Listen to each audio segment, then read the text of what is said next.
नमस्कार, आप देख रहे हैं एबी स्टार न्यूज और मैं हूं आपके साथ अब्दुल समाद। बुलेटिन की शुरुआत करेंगे उत्तर प्रदेश की तमाम बड़ी खबरों के साथ। उत्तर प्रदेश के मुख्यमंत्री योगी आदित्यनाथ का आज एटा दौरा है। एटा में वो एक जनसभा को संबोधित करेंगे। MGM इंटर कॉलेज ग्राउंड में उनकी जनसभा होगी और भाजपा प्रत्याशी के लिए वो जनता से वोटों की अपील करेंगे।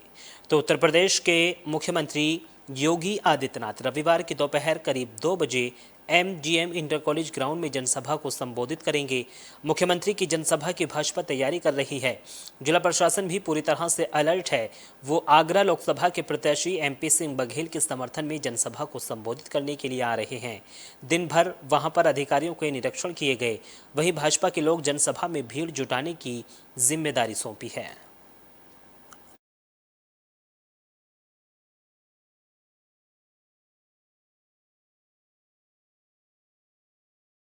खबरों में आगे बढ़ेंगे। नोएडा से खबर है जहां बिल्डिंग में भीषण आग लग गई है और इस आग लगने से इलाके में हड़कंप मच गया है और इस आग पर कड़ी मशक्कत के बाद काबू पाया गया है। तो नोएडा सेक्टर 65 में देर रात एक इमारत में भीषण आग लग गई। स्थानीय लोगों ने अचानक से उठी आग की ऊंची लपटों को देखकर फायर ब्रिगेड को सूचना दी। मौके पर दमकल की गाड़ियां पहुंची। आग की जानकारी देते हुए CFO प्रदीप कुमार ने बताया है कि सुबह करीब 4:30 बजे हमें आग की सूचना मिली। आग को बुझा दिया गया है। किसी के घायल या फिर हताहत होने की कोई भी सूचना नहीं है। प्रथम दृष्टया लग रहा है कि आग शॉर्ट सर्किट के कारण लगी है। लेदर का इंपोर्ट और एक्सपोर्ट का काम करती थी, लेदर के जैकेट्स वगैरह बनाती थी।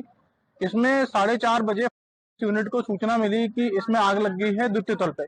क्योंकि ये कंपनी बंद थी, इसमें कोई भी व्यक्ति कार्यरत नहीं था। इनके गार्डों द्वारा जो है पुलिस और फायर सर्विस को सूचना दी है। मौके पे हम लोग आए हैं। हम लोगों ने आके और हमारे एसओ साहब की मदद से हम लोगों ने यहाँ पे आके लाइन को कटवाया है, इलेक्ट्रिसिटी जो है, क्योंकि इसके ऊपर से हाई एक्सटेंशन वायर जा रही थी। और हमने इसमें जो है मौके पे 15 गाड़ियां यहाँ रवाना की है और आग को बुझाया गया। क्योंकि इसमें फसाड़ से बंद था, इसलिए हमें काफी कठिनाइयों का सामना करना पड़ा। धुआं जो है काफी भर गया था और फसाड़ को तोड़ के धुएं को निकाला गया है। लेदर का इंपोर्ट और एक्सपोर्ट का काम करती थी, लेदर के जैकेट।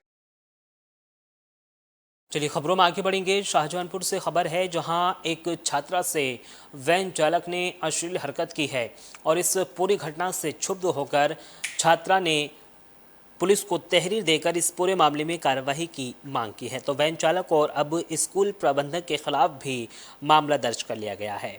तो शाहजहांपुर के एक छात्रा से वैन चालक ने आग की सीट पर बैठाकर अश्लील हरकतें की। बच्ची ने स्कूल पहुंचकर वैन चालक की शिकायत क्लास टीचर से की। तो क्लास टीचर के साथ ही स्कूल प्रबंधन ने बच्ची को डरा धमकाया और घर पर कोई भी बात न बताने की हिदायत दी। बच्ची ने घर जाकर अपनी मां को पूरी बात बताई। इसके बाद पीड़िता के पिता स्कूल पहुंचे तो स्कूल प्रबंधक ने कोई भी कार्रवाई करने पर जान से मारने की धमकी दी है। जिसके बाद पीड़िता के पिता ने पुलिस को तहरीर देकर आरोपी वैन चालक और स्कूल प्रबंधन के खिलाफ छेड़छाड़, जान से मारने की धमकी और पॉक्सो एक्ट के तहत रिपोर्ट दर्ज कराई है। पुलिस ने आरोपी वैन चालक को गिरफ्तार कर जेल भेज दिया है। शाहजहांपुर के आरसी मिशन थाना क्षेत्र में एक शिकायत प्राप्त हुई थी, जिसमें थाना क्षेत्र के एक स्कूल में कक्षा 1 की छात्रा को स्कूल वैन ड्राइवर द्वारा बैटच करने के संबंध में शिकायत दर्ज कराई गई थी, जिस पर तत्काल ही FIR दर्ज करते हुए जो बच्ची है उसको स्टेटमेंट रिकॉर्ड करके उसको मेडिकल के लिए भेजा गया है। साथ ही जो अभियुक्त है जिसके खिलाफ शिकायत थी उसको हिरासत में लेकर के अग्रिम विधिक कार्रवाई की जा रही है। शाहजहांपुर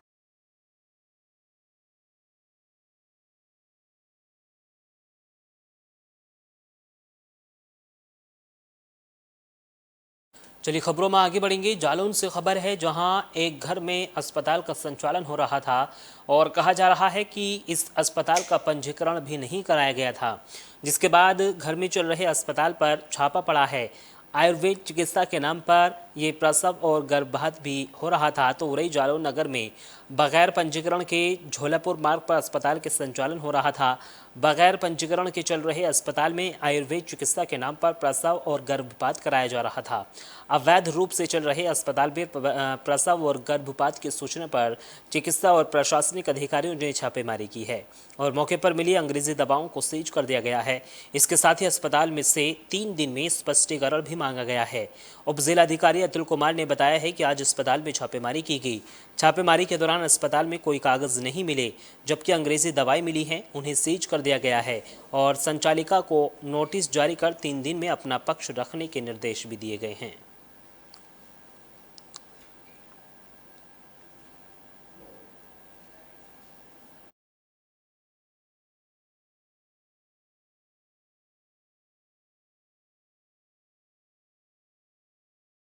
चलिए खबरों में आगे बढ़ेंगे। बांदा से खबर है जहां एक कार पेड़ से टकरा गई है। इसमें 2 लोगों की हालत गंभीर बताई जा रही है, इनको अस्पताल में भर्ती कराया गया है। तो कार में ड्राइवर समेत कुल 3 लोग सवार थे। तो यह खबर बांदा से है जहां तेज रफ्तार कार पेड़ से टकरा गई। कार में ड्राइवर समेत कुल 3 यात्री सवार थे। हादसे में 2 यात्रियों की हालत जो है वो बेहद ही नाजुक बताई जा रही है, जिन्हें एम्बुलेंस की मदद से ट्रॉमा सेंटर में भर्ती कराया गया है। आपको बता दें कि तीनों यात्री बारात से शामिल होकर वापस लौट रहे थे।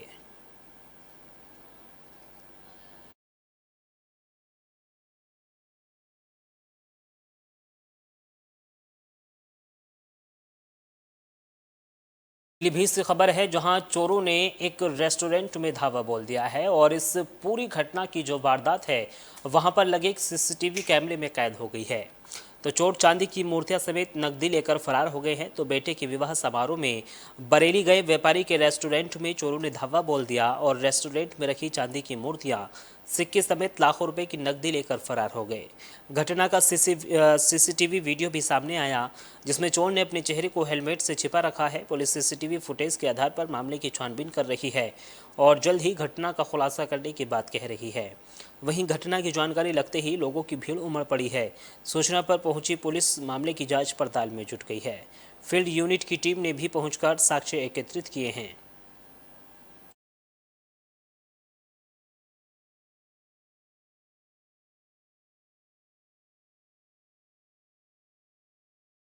पीलीभीत से खबर है जहां हैरो की चपेट में आने से एक युवक गंभीर रूप से घायल हो गया है।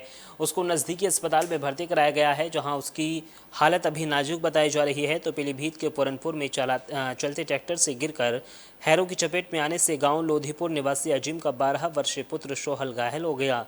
उसे इलाज के लिए जिला अस्पताल में भर्ती कराया गया है। घटना क्षेत्र के गांव लोधीपुर के समीप शनिवार को दिन में करीब 11 बजे हुई। गांव के बाहर कुछ किशोर खेल रहे थे। इस दौरान गांव का एक किसान खेत जोतकर ट्रैक्टर से घर लौट रहा था। ट्रैक्टर के पीछे भागते हुए 2 किशोर हैरो पर चढ़ने लगे। ट्रैक्टर चालक के डांटने पर एक किशोर तो भाग गया, लेकिन सोहेल ट्रैक्टर पर बैठने की कोशिश करने लगा। ऐसे में ट्रैक्टर से गिरने से सोहेल हैरो की चपेट में आ गया। हैरो का ब्लेड उसके पेट और हाथ में लगने से वो बुरी तरह से घायल हो गया है।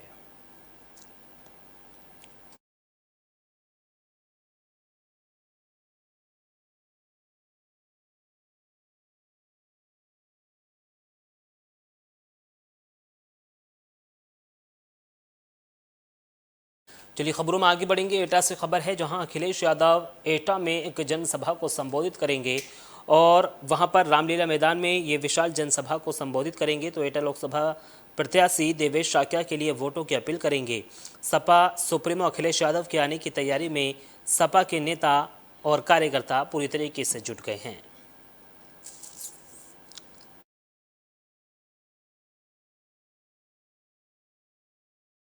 लखीमपुर खीरी से खबर है जहां आग लगने से 5 घर जलकर राख हो गए हैं और उनमें रखा लाखों का सामान जलकर भी राख हो गया है। ग्रामीणों में अफरा तफरी मच गई है। तो खबर लखीमपुर खीरी से है जहां लखीमपुर खीरी के निघासन तहसील में भीषण आग लग गई। आग लगने से 5 घर जलकर राख हो गए और लाखों का नुकसान हो गया। आग के दौरान एलपीजी सिलेंडर में विस्फोट हुआ, जिसकी वजह से ग्रामीणों में अफरा तफरी मच गई। आग में घर गृहस्थी के सामान के साथ ही इंजन, नकदी, बकरियां और राशन जलाकर राख हो गए।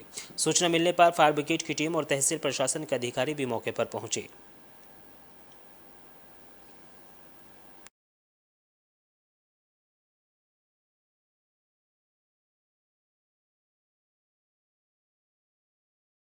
खबरों में आगे बढ़ेंगे। केंद्र सरकार ने जो है वो भाजपा प्रत्याशी जयवीर सिंह की सुरक्षा को बढ़ा दिया है। जयवीर सिंह को Y+ श्रेणी की सुरक्षा दी गई है। जयवीर सिंह के साथ पैरामिलिट्री के जवान अब मौजूद रहेंगे।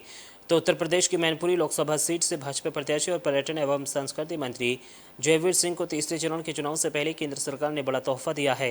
दरअसल केंद्र सरकार ने उन्हें वाई+ श्रेणी की सुरक्षा मुहैया कराई है। अब कैबिनेट मंत्री जयवीर सिंह की सुरक्षा में पैरामिलिट्री के जवान मौजूद रहेंगे। भाजपा प्रत्याशी Jaiveer Singh high profile Mainpuri seat से चुनाव लड़ रहे हैं। वहीं इस सीट पर समाजवादी पार्टी से अखिलेश यादव की पत्नी डिंपल यादव चुनावी मैदान में हैं।